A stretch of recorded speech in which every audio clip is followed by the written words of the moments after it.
Some musicians play the guitar. Jimi Hendrix became the guitar. Every note he bent, every string he tortured, every amplifier he pushed to its breaking point carried more than sound. It carried his life, raw, chaotic, electric. To casual listeners, Hendrix is the guy who lit his guitar on fire at Woodstock. To hardcore fans, he's the prophet who changed how rock could sound.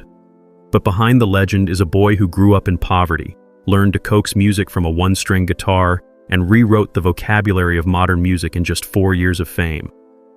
This is not just the story of a rock star, it's the story of a child surviving chaos, a man chasing sound no one else could hear, and a legacy that refuses to die. Buckle up. This is the voltage history of Jimi Hendrix. Seattle, 1942. America was at war abroad, but for many families the battlefield was right at home. James Marshall Hendrix was born into a world of instability. His father, Al, was away in the army.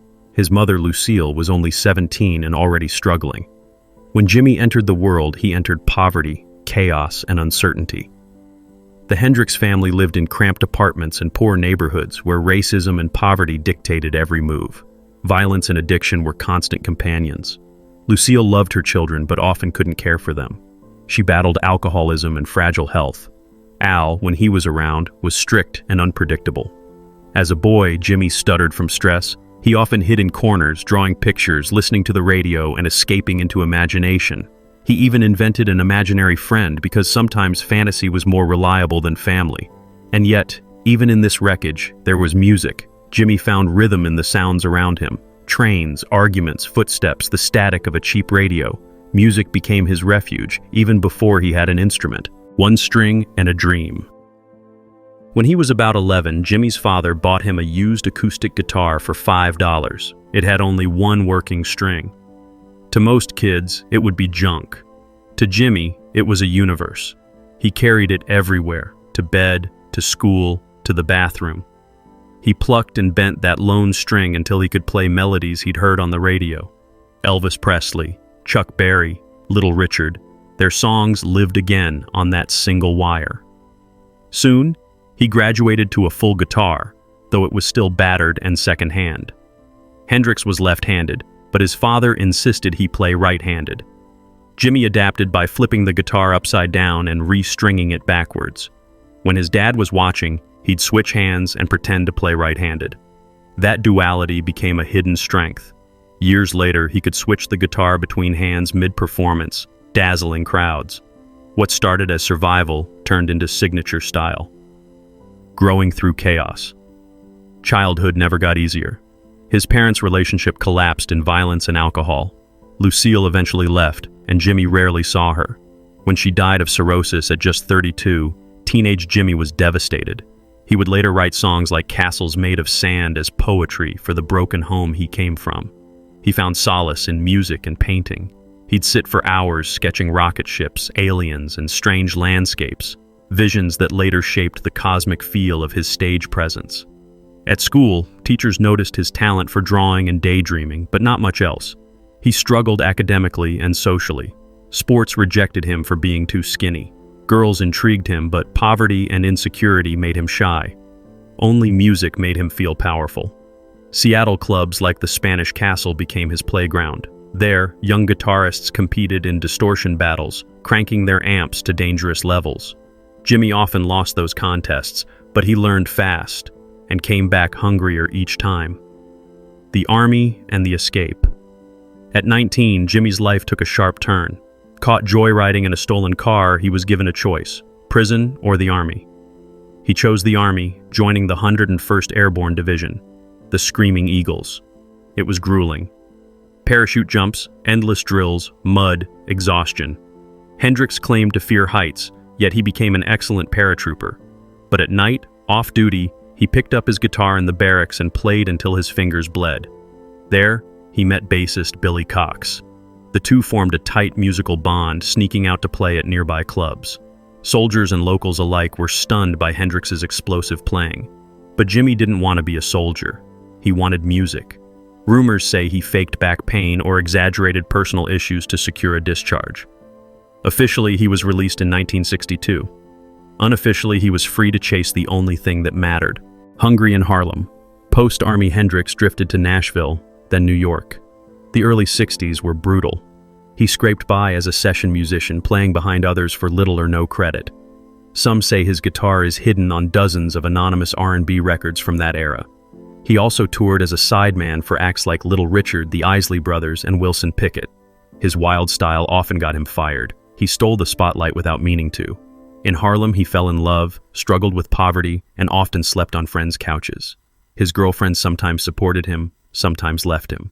One, Diana Carpenter, claimed to have had a child with him. Through it all, Jimi's guitar never left his hands. He experimented constantly, mixing blues, R&B, gospel, and raw distortion. He wasn't famous yet, but he was becoming something no one had ever seen before the night that changed everything. In 1966, in a small Greenwich Village club called Café Wah, Hendrix performed with his band Jimmy James and the Blue Flames. That night, Linda Keith, girlfriend of Rolling Stones guitarist Keith Richards, happened to be in the audience. She was mesmerized. Linda introduced Jimi to Chas Chandler, bassist of The Animals, who was looking to transition into management. Chandler believed Hendrix could be huge, but not in America. The US was flooded with talent. England, however, was ready for something new. Chandler convinced Hendrix to fly to London. It would be the most important decision of his life. London. The experience begins September 1966. London was the epicenter of swinging 60s culture. The Beatles, the Stones, the Who, Cream. Into this world walked Jimi Hendrix, unknown, broke, but armed with a guitar style no one had ever seen. Chandler introduced him to bassist Noel Redding and drummer Mitch Mitchell. Together, they formed the Jimi Hendrix Experience. Their first singles, Hey Joe, Purple Haze, and The Wind, Cries Mary, exploded onto British charts. Critics were stunned. Clapton, Jeff Beck, and Pete Townsend watched from the wings, jaws on the floor. The guitar gods had a new rival, and maybe a new master. On stage, Jimi was otherworldly. He wore psychedelic velvet clothes, military jackets, feathers, and rings. He played with his teeth, behind his back, upside down. He set guitars on fire. Crowds screamed. Newspapers called him a phenomenon. In less than a year, Jimi Hendrix went from broke sideman to London's most talked-about musician, conquering America. Ironically, Hendrix had to become a British star before America cared. That moment came at the Monterey Pop Festival in 1967. Hendrix ended his set by kneeling over his guitar, kissing it, soaking it in lighter fluid, and setting it ablaze. Flames roared, the audience gasped, then erupted. A star was born. Soon, America embraced him. Tours sold out. TV shows booked him. Magazines crowned him the world's greatest guitarist. Back in Seattle, he returned a hero. The boy who once stood outside venues, listening from the street, now filled stadiums. The music that rewired rock. In just 3 years, Hendrix released 3 landmark albums. Are You Experienced? 1967. Explosive debut with Purple Haze, Foxy Lady, and Hey Joe. Axis, Bold as Love, 1967. Psychedelic soundscapes like Little Wing and Castles Made of Sand. Electric Ladyland, 1968. Sprawling double album with Voodoo Child, Slight Return, and All Along the Watchtower, Bob Dylan's song that Hendrix made his own. These records didn't just sell, they changed how people thought music could sound. Hendrix experimented with multi-track recording, feedback, distortion, wah-wah pedals, and phasing effects. He turned mistakes into innovations. Every modern guitarist from Prince to Stevie Ray Vaughan to Lenny Kravitz owes him a debt. Woodstock, Anthem of a Generation, August 1969. Woodstock. Hendrix was scheduled as the final headliner, but delays pushed his set to Monday morning after most of the 400,000 crowd had gone home. Only 40,000 remained, and yet, those who stayed witnessed history. Hendrix launched into the Star-Spangled Banner. But this was no patriotic rendition.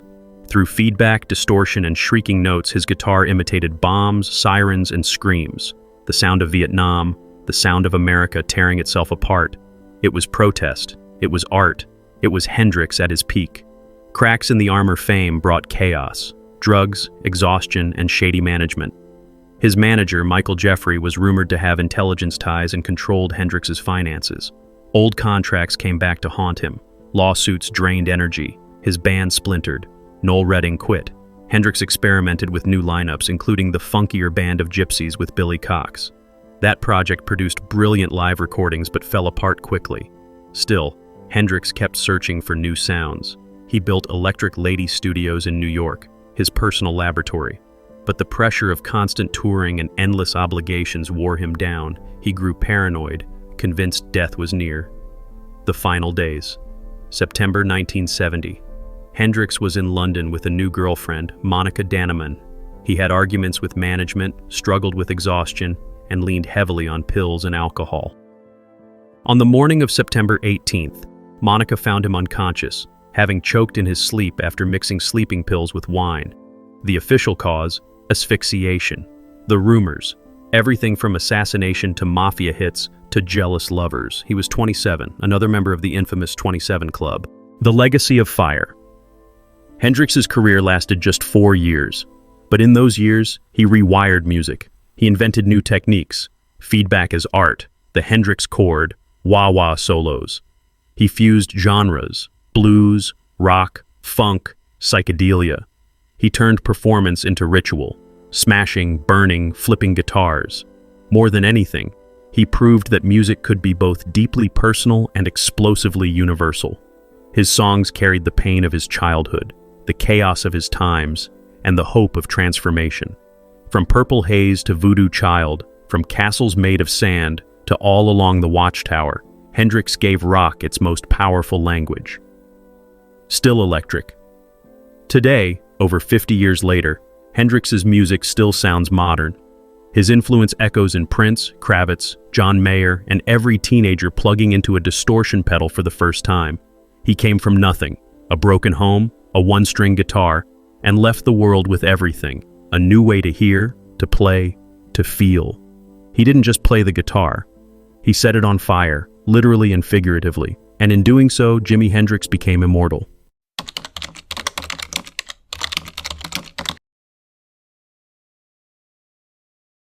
He was the angel-faced kid from a broken town who became the voice of a generation and then burned out in the most tragic way imaginable. But the story of Kurt Cobain isn't just about fame and music. It's about a boy who grew up with extraordinary talent and unbearable pain. It's about the rise of Nirvana, the collapse of grunge, and a loss that still raises more questions than answers. Because to this day, some believe Kurt's end wasn't what it seemed, and the deeper you look, the darker the story becomes. The Gray Beginnings. Kurt Donald Cobain was born on February 20th, 1967, in the small industrial town of Aberdeen, Washington, a place where the air smelled of sawdust, the sky was permanently gray, and the culture was as conservative as concrete. In Aberdeen, men worked in mills, played sports, and served in the army. A sensitive, artistic child? That was considered a weakness, almost a threat. Kurt's parents, Don and Wendy, were just teenagers when they had him. They struggled with money, but Wendy wanted her son to look like he belonged to something better. She bought him colorful clothes, even a video camera, trying to give him a happy childhood despite the poverty.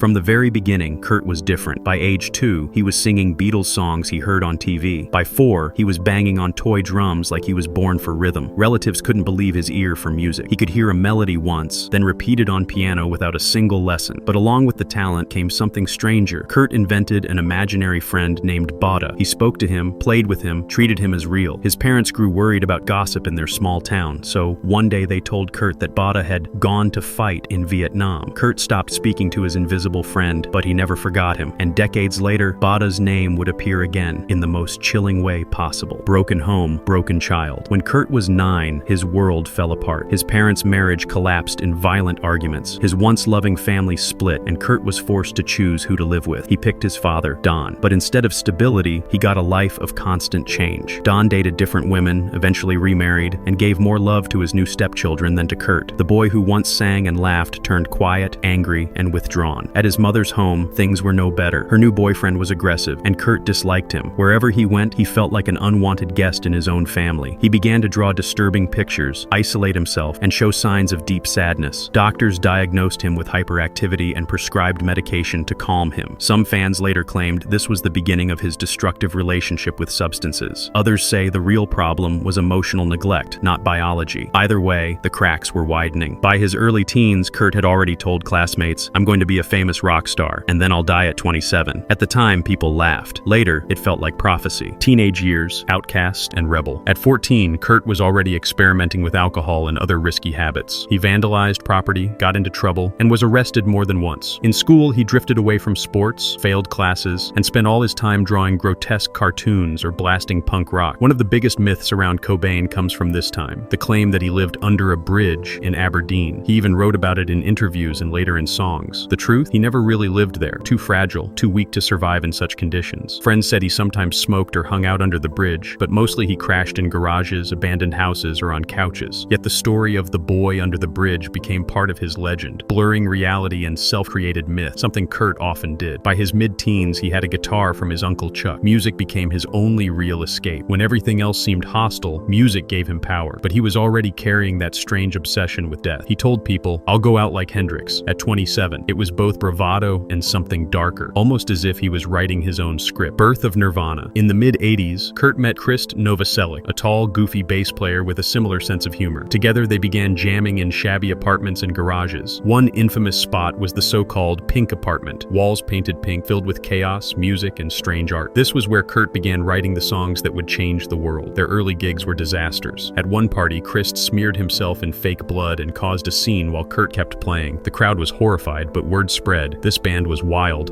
unpredictable, unforgettable. Out of the chaos, Nirvana was born. In 1989, they released their first album, Bleach, on the indie label Sub Pop. It was raw, heavy, and cost only about $600 to record. It didn't make them rich, but it earned them a cult following. Still, Kurt was restless. He once said, "I'll make an album bigger than you too." And in 1991, he did exactly that. The explosion. Nevermind. September 24th, 1991. Nirvana released Nevermind. At first, nobody expected much, but then MTV picked up Smells Like Teen Spirit. Within weeks, the song was everywhere. Radios, TV, school dances, malls. Teenagers who felt lost, angry, or ignored suddenly had an anthem. Kurt's voice, raw, tortured, and defiant, became their voice. Within months, Nevermind knocked Michael Jackson off the top of the Billboard charts. Grunge exploded worldwide. Flannel shirts, dirty jeans, long hair, all of it became a uniform for a new generation. Bands like Pearl Jam, Soundgarden, and Alice in Chains followed, but Nirvana was the spearhead. But Kurt hated the fame. He sabotaged TV performances by singing badly on purpose. He mocked journalists, refused to play the game, and told friends he felt like a sellout. Instead of saving him, success made him more isolated. Fame, for Kurt, was a prison with screaming fans as the bars. Courtney Love, partner or villain? In 1991, Kurt met Courtney Love, lead singer of the band Hole. Their connection was instant, intense, and chaotic. They married in 1992 in Hawaii, Kurt wearing pajamas. That same year, their daughter, Frances Bean Cobain, was born. But the relationship was drenched in controversy. A Vanity Fair article accused them of using substances while Courtney was pregnant, sparking a custody battle. For months, child services forced them to raise Frances under supervision. To the public, they were rock's most dysfunctional couple. To Kurt, Courtney was both soulmate and torment. Some saw Courtney as his savior, others as his destroyer. Rumors swirled that she encouraged his worst habits, that she thrived on chaos. Years later, conspiracy theorists would even accuse her of involvement in his death. Nothing was ever proven, but suspicion has never gone away. And the more she spoke to the media, the more fuel the fire had. The spiral into darkness. By 1993, Kurt's stomach pains were unbearable. Doctors never found a cause. He claimed substances were the only thing that dulled it. Whether true or just an excuse, his dependence deepened. Bandmates grew frustrated. Courtney struggled with him, sometimes joining him in the spiral. In March 1994, in Rome, Kurt collapsed after taking a dangerous mix of pills and alcohol. Officially, it was called an accident, but close friends believe it was his first serious attempt to leave this world. Just weeks later, he fled rehab in Los Angeles. On April 5, 1994, in his Seattle home, Kurt Cobain's life came to a tragic end. Beside him lay a farewell letter addressed to Bada, his childhood imaginary friend. In it, he wrote, "Better to burn out than fade away. He was 27. Death or something else." The official story, he ended his own life. But from the beginning, doubts arose. Some claimed the note didn't read like a farewell until the very last lines. Handwriting experts argued part of it may have been added added later. The details of how he was found sparked endless questions. A private investigator hired by Courtney Love herself later accused her of foul play. He claimed Kurt was planning to divorce her, and that money and custody battles may have been at stake. And still, there are those who believe Kurt staged his own disappearance, wanting to escape fame, not life. Most evidence supports the official story, yet the inconsistencies, combined with Courtney's chaotic reputation, have kept the conspiracy alive for decades. And in the court of public opinion, the case is still open. Kurt Cobain remains a symbol of contradiction. The boy who wanted love but pushed it away. The star who craved success but despised fame. The man who gave a generation a voice but couldn't save his own. But if you strip away the chaos, the scandals, and even the tragedy, what remains is the music. Because in the end, the songs are what kept him alive for millions of fans. They carried his pain, his sarcasm, and his brilliance. And decades later, they still shake the world just as hard as they did in the 90s. So let's look at the 10 greatest Kurt Cobain tracks that continue to rock today. 10 greatest hits that still rock. Number 10, About a Girl, 1989. From Bleach, it showed his pop instincts under the grunge noise. Kurt once admitted he worried it was too Beatles-like, but that's why it still shines. Number 9, In Bloom, 1991, meant to mock clueless macho fans, but ironically, those same fans screamed it the loudest. Pure Cobain irony. Number 8, Pennyroyal Tea, 1993, a haunting reflection of his chronic pain and depression. Planned as a single, pulled after his death, fans now see it as one of his rawest confessions. Number 7, Heart-Shaped Box, 1993, a twisted love song to Courtney, angry, tender, and disturbing all at once. It still feels like being pulled into his storm. Number 6, All Apologies, 1993, gentle and resigned, as if he was saying goodbye. The refrain, all in all is all we are, feels like a closing statement. Number 5, Dumb, 1993, short, sad, strangely sweet. Proof that even in simplicity, Kurt's honesty cut deeper than any scream. Number 4, The Man Who Sold the World, 1993, MTV Unplugged, a Bowie cover that Kurt completely reinvented. Many fans today know the song only through his aching, fragile delivery. Number 3, Where Did You Sleep Last Night, 1993, MTV Unplugged. His chilling final scream in that performance still gives goosebumps. It's not just music, it's a man tearing open his soul. Number 2, Come As You Are, 1991, hypnotic, mysterious, endlessly replayed. The lyrics, and I swear that I don't have a gun, gained eerie weight after his passing. Number 1, Smells Like Teen Spirit, 1991, the anthem that changed everything. Meant as a joke, it became a revolution. Even now, one riff is enough to electrify a room. Kurt once said, I'd rather be hated for who I am than loved for who I'm not. In the end, that's what defined him. His music was raw, honest, and unapologetic. His life was messy, tragic, and short, but his impact was eternal. And maybe that's why, 30 years later, people still argue about what really happened in that greenhouse. Was it the demons inside him, the pressures of fame, or something darker? The truth may never be fully known. But one thing is certain, Kurt Cobain didn't just burn out. He left behind a fire that still burns in every kid who picks up a guitar and believes their voice can matter.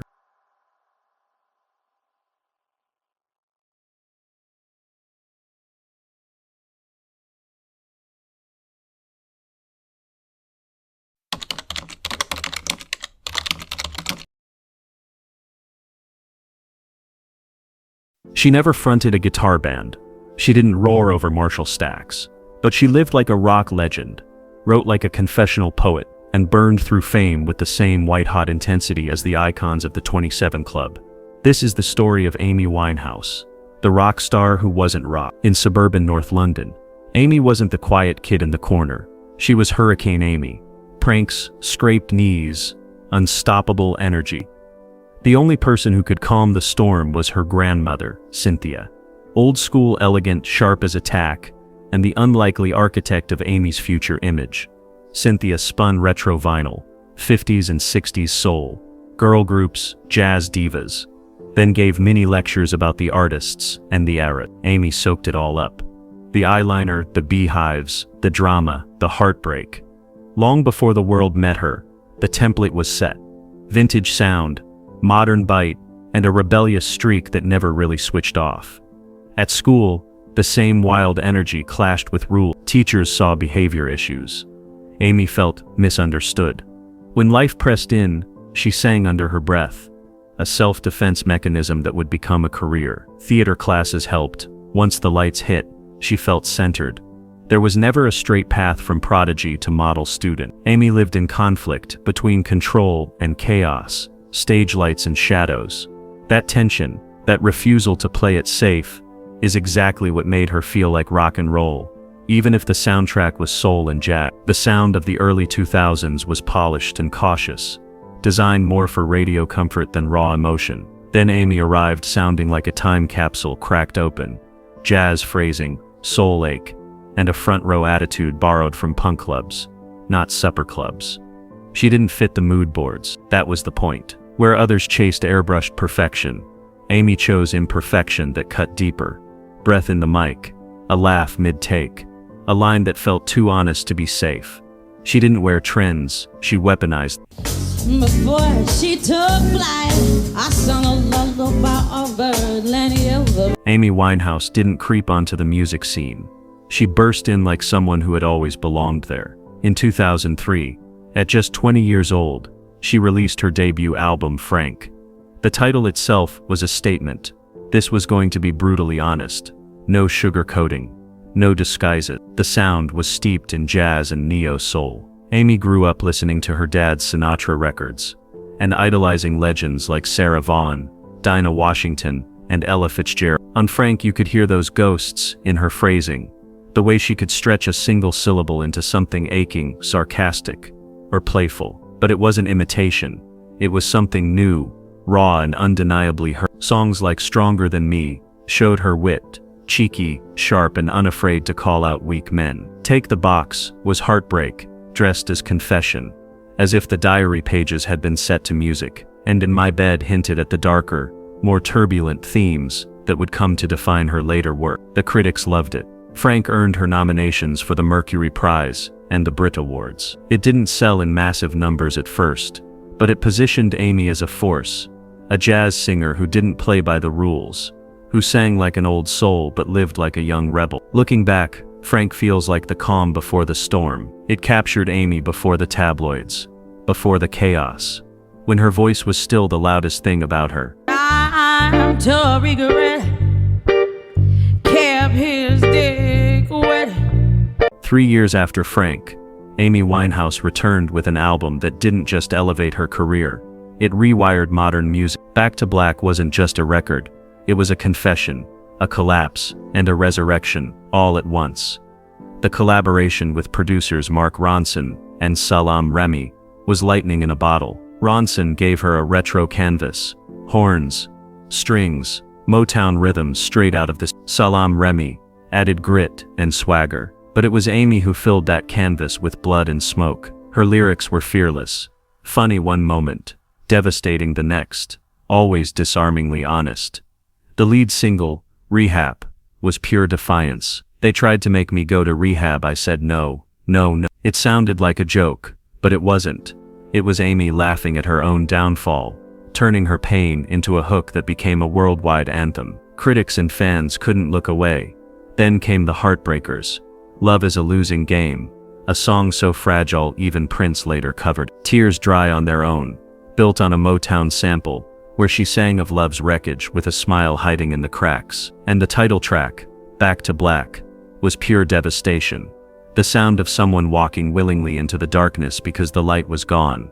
The album exploded. It sold millions, won 5 Grammys, and reintroduced soul and jazz to a generation raised on pop gloss. Suddenly, every label wanted the next Amy. Without Back to Black, artists like Adele, Lana Del Rey, and Duffy might not have found the same door waiting for them. But Back to Black was more than a success story. It was Amy's soul, torn open for the world to see. Every line was ripped from her life. Every note weighed down with heartbreak. Listening today still feels like eavesdropping on someone's private breakdown, except she chose to sing it from the rooftops. It wasn't just an album, it was Amy Winehouse's masterpiece, and it was the beginning of her unraveling. Beehive towered high, eyeliner cut like a switchblade, dresses hemmed higher than common sense. Every choice broadcast a message. The image was retro pinup and street tough at the same time. Ronettes meet rockabilly, Camden Market meets classic soul. It wasn't cosplay, it was self-definition. Like the great rock icons, the look and the sound fused into one unmistakable silhouette. You could sketch the outline and hear the voice. Off stage, life grew volatile. On again, off again love, public arguments, missed cues, tabloid ambushes. The spectacle threatened to swallow the songs. Security details weren't just to fend off fans. Sometimes they were the last thin line between Amy and more dangerous spirals. Back then, nothing was private. Every mistake had a microphone, but Amy kept writing in the chaos. It's tempting to simplify this chapter into a morality play. What matters musically is that she kept writing from the middle of the storm. That's rock's original deal. Tell the truth, even if your voice shakes. Visa issues kept Amy from attending the Grammys in the US, so a London studio became her stage. She performed via live link. No glittering audience in front of her, just cameras and pressure, and still stunned the room an ocean away. 5 Grammys followed, including Record and Song of the Year for Rehab, and Best New Art. It felt like a paradox. The most old-school sound of the decade crowned by the most modern broadcast trick. The message was clear. No distance could mute that voice. There were hospital stays, canceled shows, moments on stage when the spotlight caught more hurt than performance. The Belgrade concert became a flashpoint, a city's booze, a headlines feast. But the headlines never held the full picture. The medical warnings, the anxiety loops, the attempt after attempt to reset. She tried retreats, restarts, fresh surroundings, new songs. Sometimes it helped. Sometimes it did. The cycle is familiar across rock history. Pressure, escape, return, repeat. It was a battle with dependency and a brutal anxiety spiral. The specifics matter less than the pattern. The artist keeps trying. The machine keeps turning. When the news broke from Camden, London, it felt like a gut punch. Amy Winehouse, gone at just 27. Within hours, the street outside her townhouse turned into a sea of flowers, candles and handwritten notes. Fans stood in silence. Strangers hugged, and her voice spilled from radios across the world, not as background noise, but as an elegy. The headlines all said the same thing. Amy Winehouse joins the 27 Club. But she didn't fit neatly into that tragic lineage. She wasn't a psychedelic pioneer like Jimi Hendrix, nor a grunge martyr like Kurt Cobain. She was something else, a soul singer with a rock and roll edge, a woman who carried the past in her voice and the chaos of her time in her veins. Her family, determined that her story not end with a tabloid headline, founded the Amy Winehouse Foundation. Its mission was clear: education around dependency, support for young people struggling, and opportunities for aspiring musicians who might otherwise be lost in the crack. In that sense, Amy's voice kept working even after she was gone. 2 years later, a life-size bronze statue was unveiled in Camden Market. It captured her exactly as fans remembered. The beehive hair, the hoop earrings, the slight tilt of defiance in her stance. People still visit it daily, brushing the hand, leaving flowers, or just standing quietly, listening on their headphones to Back to Black. Her records remain, pressed into vinyl, streamed by millions, rediscovered by new generations. That voice, smoky and wounded, still feels alive, and maybe that's the truest legacy. Amy Winehouse didn't just sing songs. She left behind a body of work that keeps whispering, shouting and aching with the same honesty that first made the world stop and listen. Amy wasn't rock by genre. She's rock by ethos, defiance. She pushed back at the system, the industry, even at herself. Truth, she wrote the uncomfortable lines and sang them anyway. Risk, she didn't sand down the edges. She kept the splinters intact. Artists across scenes took cues. Lady Gaga's theatrical bravado, Florence Welch's cathedral-sized wail, indie bands covering You Know I'm No Good like it was born in a club at 2. Her records revived the live band, analog soul aesthetic in an era of laptop gloss. Yet the bite, the nerve, the Take Me As I Am voltage felt closer to CBGB than Cabaret, and she didn't invent that spirit out of thin air. Amy openly idolized Sarah Vaughan and Dinah Washington, but she also absorbed the edge of the Specials, The Clash, and even ska punk energy from her North London upbringing. She grew up listening to her dad's Frank Sinatra records, but by her teens she was also obsessed with Salt and Pepper, Lauryn Hill, and the raw honesty of Kurt Cobain. That eclectic cocktail, jazz phrasing, hip-hop rhythm, rock's rebellion was the foundation of her sound. That's why rock audiences embraced her. She didn't just sing songs, she staked a claim. Every myth risks turning a person into a parable. Resist that temptation. Amy Winehouse was not just the doomed soul singer or the queen of the she was a daughter who adored her grandmother, a London girl, who cracked jokes at rehearsals, a friend who could be wickedly funny and disarmingly kind. She was as capable of joy as of ruin, and sometimes both in the same hour. The tragedy is not simply that she lived, it's that she didn't get the decades she deserved, the chance to grow old with her music, to evolve, to surprise us, again and again. Imagine Amy tackling a stripped-down acoustic record in her 40s, or cutting a raw blues album in her 50s. We'll never hear that. That's the call. The gift is what remains. Songs that play like late-night confessions whispered in your ear. Melodies that won't let go, even years later. Lyrics so personal they feel like diary pages, yet universal enough that millions saw themselves inside her heartbreak. Every time Back to Black swells, or Rehab struts, or Love is a Losing Game aches its way across a room, Amy lives again in those grooves. She wasn't a rock singer, but she understood why rock matters. Because honesty, once recorded, can outlive the person who paid the price to sing it. Amy Winehouse didn't just release records. She cracked open an entire decade. The early 2000s were glossy, polished, careful. Then came this hurricane of eyeliner, beehive hair, and a voice that could rattle plaster from the ceiling. She wasn't neat, and she wasn't safe, and that's why the world paid attention. Call it soul, call it jazz, call it pop. Rock will still claim her because she brought back the one thing every genre forgets when it gets too comfortable: the shock of the true.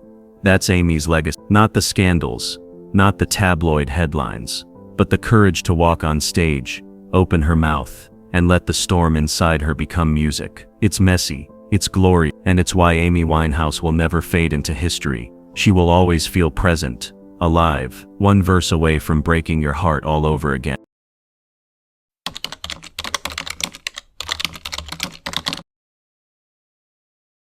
Some guitarists are legends the moment they hit the stage. Others become legends only after they're gone. Tommy Bolin was both, a player whose sound was so fluid, so inventive, that musicians from across genres sought him out. He played with jazz masters like Billy Cobham, rock giants like Deep Purple, and even fronted his own rising career as a solo artist. Yet his story ended at just 25 years old, silenced before the world could fully realize his potential. This is the story of Tommy Bolin, the guitar genius who burned too bright. From a small town in Iowa came a sound destined for the world's biggest stages. Tommy Bolin was born on August 1st, 1951 in Sioux City, Iowa. His heritage was as eclectic as his music, Swedish on his father's side and Syrian on his mother's side. Growing up in a small Midwestern town, no one could have guessed he'd one day share stages with some of the biggest names in rock. But by the time he was 10, music was already his world. His parents noticed early on that Tommy wasn't like other kids. While others were playing sports or chasing trouble, Tommy was glued to records, soaking in sounds from Elvis Presley to jazz guitarist Wes Montgomery. He got his first guitar as a teenager and never looked back. By high school, he was already in bands, first with Denny and the Triumphs, then with A Patch of Blue. His playing stood out not just for speed, but for tone, touch, and the sheer emotion he could pour into a single note. At 17, Tommy left home for Denver, chasing music full-time. It was a risky move, no money, no plan, just a guitar and ambition. But he knew one thing: he wasn't meant for Sioux City. He was meant for the world.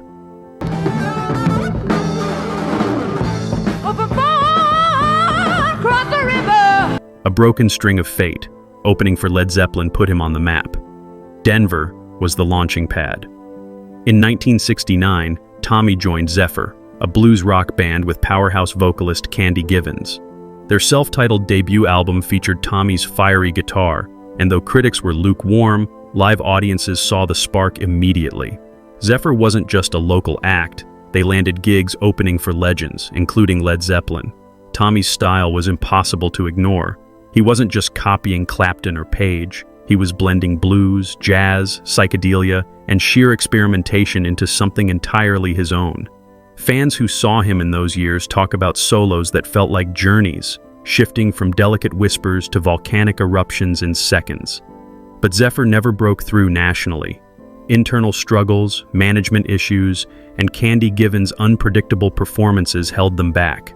Tommy was too ambitious to stay stuck. By 1971, he left the band, determined to find bigger stages. Lord, I'm feeling kinda weak in the knees. Somebody help me if I fall down, please. Replacing Joe Walsh, an impossible task, unless you're Tommy Bolin. Opportunity came calling in 1973. The James Gang, once fronted by Joe Walsh, needed a new guitarist. Walsh had left to form Barnstorm, and the band's future was uncertain. Enter Tommy Bolin. Bolin joined for the album Bang, released in 1973, and followed it up with Miami in 1974. His playing brought a fresh energy, less bluesy than Walsh, more experimental, more versatile. Songs like Standing in the Rain and Spanish Lover showed off his range, while his stage presence gave the band new life. Not all fans were convinced. Some diehards insisted the James Gang could never be the same without Walsh, but others saw Bolin as a revelation, a guitarist pushing boundaries instead of clinging to the past. Ultimately, the James Gang wasn't built to last without Walsh's identity, but for Tommy, it was a stepping stone, a chance to prove he could step into big shoes and still shine.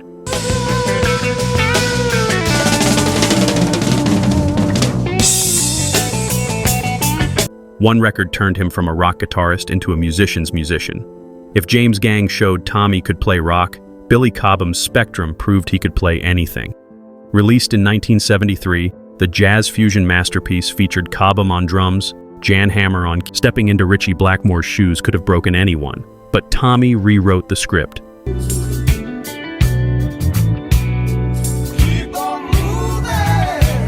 Then came the biggest break of all. In 1975, Ritchie Blackmore left Deep Purple, one of the biggest bands in the world at the time. To replace him, they needed someone extraordinary. They chose Tommy Bolin. Bolin joined for Come Taste the Band, an album that divided fans but showcased his versatility. Unlike Blackmore, Bolin wasn't interested in classical-inspired shredding. He infused funk, soul, and even jazz into Purple's heavy sound. Tracks like Gettin' Tighter and Dealer bore his unmistakable touch. But it's important to understand the bigger picture. Deep Purple were already in turmoil before Tommy arrived. Years of relentless touring, substance abuse, and internal conflicts had worn the band thin. Some fans resented anyone trying to fill Blackmore's shoes. Meanwhile, Tommy struggled with pressure, criticism, and his growing drug use. On stage, some nights he was brilliant, other nights he seemed lost. The inconsistency hurt the band, but the collapse of Deep Purple in 1976 was the result of many problems, not just Tommy. Still, Come Taste the Band has since been reappraised.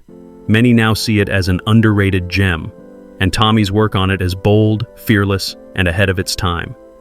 For the first time, Tommy had no band to hide behind. It was all him. Even as Deep Purple unraveled, Tommy was carving out his own path. His first solo album, Teaser, 1975, was a showcase of everything he could do. Rockers like The Grind, ballads like People People, and The Stunning Lotus revealed a guitarist and vocalist ready to be more than a sideman. The follow-up, Private Eyes, 1976, showed even greater promise. Songs like Bustin' Out for Rosie and Post Toasty blended funk, rock, and soul in ways few guitarists even attempted. Critics were impressed. Fans were starting to rally. It felt like Tommy Bolin was on the verge of a breakthrough. But behind the scenes, the drugs were taking hold. Friends and bandmates worried. Tommy was chasing success, but also running from demons he couldn't control. His final performance was shaky. Hours later, he was gone forever. December 3rd, 1976. Tommy Bolin opened for Jeff Beck in Miami. The performance was shaky. His hands, once so fluid, struggled to keep up. Back at the hotel later that night, he injected heroin and mixed it with alcohol and barbiturates. Hours later, he was gone. 25 years old. Another guitar hero taken too soon. The news shocked the music world. For fans, it felt like a cruel replay of Hendrix, Joplin, and Morrison, brilliant talents extinguished before their time. For those who knew him, it was devastating but not entirely surprising. Tommy had been spiraling for months, caught between rising fame and crushing pressure. On stage, he was fire. Off stage, Tommy lived a different story. Despite his rising fame, Tommy never married and had no children. His life was a whirlwind of tours, studio sessions, and parties that left little room for stability. Friends recall him as warm, funny, and generous, but also restless and easily drawn into the chaos of the 1970s rock scene. He had relationships, but nothing lasting enough to anchor him. Instead, his closest bonds remained with his family back in Sioux City, especially his younger brother Johnny Bolin, who later carried on the family's musical legacy. In many ways, Tommy's personal life reflected the same intensity as his music: bright, passionate, but fleeting. Though his life ended, his sound never did, and it still inspires players today. Tommy Bolin's career was short, but his impact runs deep. Guitarists looking back, Tommy's tragedy wasn't only about drugs or bad choices, it was the collision of immense talent with impossible pressure. He was a small-town kid thrown into the world's biggest stages almost overnight. He was expected to replace giants like Joe Walsh and Ritchie Blackmore, while at the same time carving out his own voice. Every step forward brought greater expectations, and every mistake felt magnified. The music industry of the 1970s offered little support for young stars. Touring schedules were relentless, critics unforgiving, and drugs frighteningly easy to find. For Tommy, substances became both an escape and a trap. They dulled the pressure, but they also eroded the very gift that made him special. By the time he realized it, it was too late. Tommy Bolin's story is tragic because it was avoidable. With better guidance, stronger support, and less destructive surroundings, his career might have lasted decades. But it is also inspiring. In only a handful of years, he created music that still resonates half a century later. His fate reminds us of the cost of genius in a world that often burns its brightest talents too quickly. Like Jimi Hendrix, Janis Joplin, and Jim Morrison just a few years before him, Tommy became part of that tragic lineage of artists whose brilliance was matched only by the brevity of their lives. Together, they form a haunting reminder of how fragile greatness can be in the harsh spotlight of rock and roll.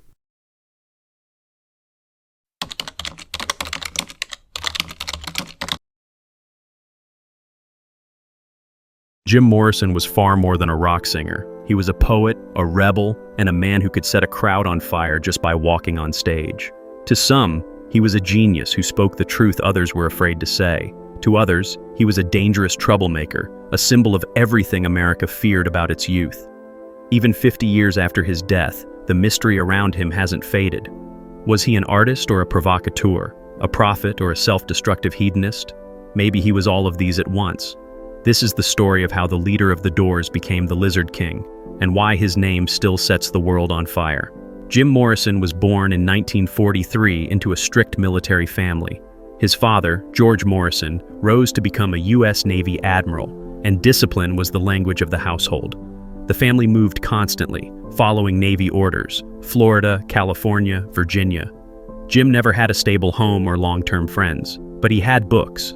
By the age of 5, he was already reading authors that most adults struggled with.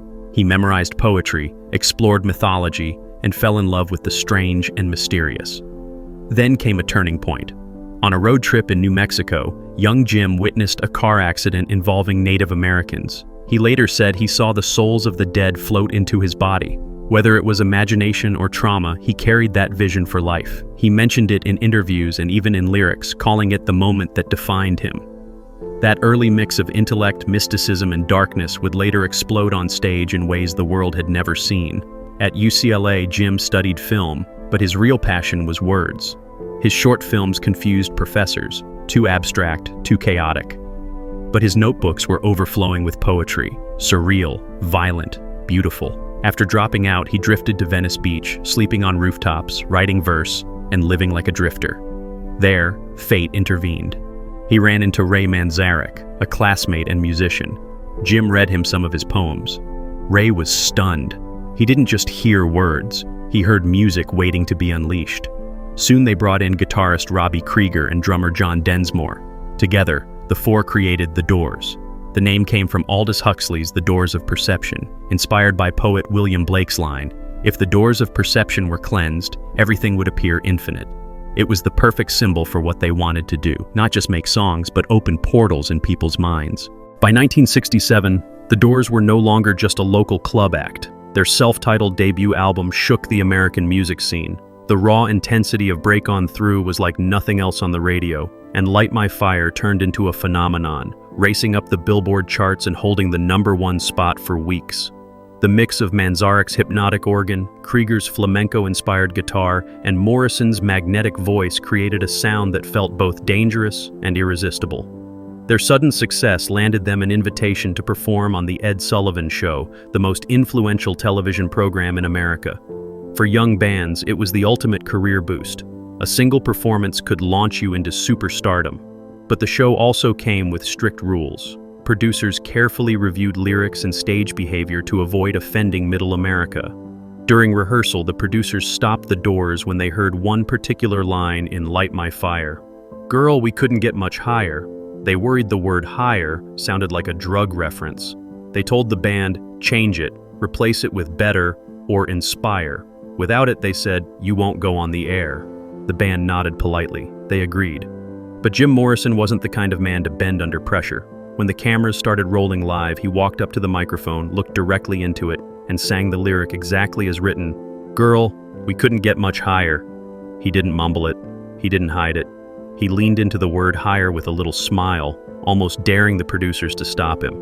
Backstage, Ed Sullivan was furious. He told the Doors they would never be invited back. For most bands, this would have been a disaster, losing a chance to reach millions of viewers. But Morrison didn't care. In fact, it only made him more powerful in the eyes of his fans. He had defied the biggest show in America on live television. The irony? That performance became legendary. Instead of hurting the Doors, it cemented them as rebels who refused to compromise. Millions of young viewers saw Morrison not just as a singer, but as a symbol of defiance against the establishment. The band didn't stop their rise. It fueled their myth. On stage, Jim Morrison transformed into someone unrecognizable from the quiet young man his friends knew. Dressed in black leather pants and loose shirts, he moved with a mix of confidence and unpredictability. Sometimes he performed with his back to the audience, creating an aura of mystery. Other times, he locked eyes with fans in the front row until they screamed, as if he was pulling them into his world. Morrison gave himself a new identity, the Lizard King. "I am the Lizard King," he declared. "I can do anything." It was more than a nickname. It was a way of channeling power and chaos. He blended music, theater, and ritual into one performance. Songs like The End shocked audiences. In the middle of the track, Morrison improvised disturbing lines about wanting to kill his father and be with his mother. Some fans saw it as a fearless artistic statement, while critics called it obscene. Morrison himself explained it as poetry, a modern echo of the Greek tragedy of Oedipus. Either way, it proved he was unlike any other frontman of his generation. At his best, Morrison could make a concert feel like a spiritual ceremony, lifting the crowd into a trance. At his worst, the same energy tipped into chaos, leaving people wondering if they had witnessed genius or madness. That tension became the essence of the Doors, and of Morrison himself. By 1969, Morrison's drinking and drug use were spiraling out of control. He was tired of being labeled a sex symbol, tired of the pressure to shock. But when he stepped on stage in Miami that year, he unleashed one of the most infamous performances in rock history. The concert was already doomed. The venue was overcrowded, the sound system was poor, and Morrison arrived late and heavily intoxicated. Instead of singing as usual, he taunted the crowd, shouting, "You want something real? Let's see how far you'll go." The audience, already restless, grew wild. Then came the accusation that defined the night. Police claimed Morrison had exposed himself on stage. The press ran with the story, and suddenly Morrison was branded as obscene, indecent, and dangerous. He was arrested, charged, and dragged into a legal nightmare. To this day, no clear evidence has ever been found. No photographs, no video, nothing concrete. Morrison himself insisted it never happened. But the damage was done. The scandal shattered his reputation, strained the band, and sent him into a deep depression. Decades later, in 2010, the state of Florida reviewed the case. They admitted the evidence had always been weak, and they issued Morrison a full pardon, nearly 40 years after his death. But in 1969, there was no pardon, only headlines calling him a monster. By 1971, Morrison was exhausted. He was tired of courtrooms, tired of the constant attention, and tired of being a rock star when what he wanted most was to be taken seriously as a poet. Together with his longtime girlfriend, Pamela Courson, he moved to Paris. In the City of Light, he grew a beard and tried to live quietly. He walked along the Seine, scribbled poems in cafes, and explored the old neighborhoods of the left bank. For the first time in years, he seemed free of the spotlight. But that freedom came with isolation. Paris didn't treat him like a star. To many, he was just another American with long hair. Some friends said he loved the anonymity. Others believed it made him feel invisible. On July 3, 1971, Pamela found Jim dead in the bathtub of their apartment. He was only 27. The official cause of death was heart failure. But since no autopsy was performed, rumors exploded immediately. Some said he overdosed in a nightclub bathroom and was carried home in secret. Others whispered about conspiracies, even government involvement. To this day, no one knows the full truth. Jim Morrison's death sealed his place in the infamous 27 Club, that tragic circle of artists who burned out too soon. Jimi Hendrix, Janis Joplin, and later Kurt Cobain all shared the same fate, leaving the world at just 27. Their music and their mysteries continue to echo through generations. And if you want to explore more, we've created videos about other 27 Club legends, Jimi Hendrix and Kurt Cobain, where we uncover their own unforgettable stories. Check them out after this one. Morrison was buried at Père Lachaise Cemetery in Paris, not far from the graves of poets and philosophers he admired. His tomb became a pilgrimage site. Fans still gather there, leaving flowers, wine, notes, and even copies of his poems. In the 1980s, a bronze bust placed on his grave was stolen. But in 2025, French police finally recovered it, battered but still intact. Even his grave carries its own legends. After his death, the Doors continued briefly, but without Morrison, the magic was gone. Yet their music only grew in influence. Light My Fire, Riders on the Storm, Break On Through. These songs still echo through radio stations and streaming playlists around the world. His charisma, his defiance, his voice, they remain timeless. And here's a surprising twist in his personal story. Jim's relationship with his father, Admiral George Morrison, was famously difficult. Jim often rejected him, even claiming in interviews that his parents were dead. But years later, friends of the family revealed that his father, the strict Navy man Jim had rebelled against, admitted privately that he was proud of his son. He may not have understood Jim's world, but he recognized the impact his son had on an entire generation. That single confession shows the complexity of Morrison's life. Rebellion and rejection on one side, hidden pride and respect on the other. Jim Morrison wasn't just a singer, he was a storm. On stage, he could lift thousands into a frenzy. Off stage, he was fragile, restless, and always searching for meaning. He broke rules, tested limits, and blurred the line between poetry and chaos. He lived like every night could be his last, and in the end, that became true. But his legacy is bigger than his short life. With Morrison as frontman, the Doors released 6 studio albums, and all of them reached the top 10 on the Billboard charts. Light My Fire hit #1, turning them into household names almost overnight. Over the years, the band sold more than 100 million records worldwide, proving that their influence didn't fade after his death. In 1993, the Doors were inducted into the Rock and Roll Hall of Fame, and decades later they received a Grammy Lifetime Achievement Award, cementing their place in music history. And Morrison's shadow still falls across generations of musicians. Punk pioneers like Iggy Pop drew from his wild stage presence. Patti Smith credited Morrison's mix of poetry and rock as a key inspiration for her own career. Even Kurt Cobain of Nirvana once said he admired the Doors, weaving Morrison's raw honesty into his own lyrics. Every time an artist fuses poetry with rebellion, you can hear echoes of Jim Morrison. More than 50 years later, he's still the Lizard King, wild, untamed, unforgettable. His words, his voice, and his legend continue to inspire.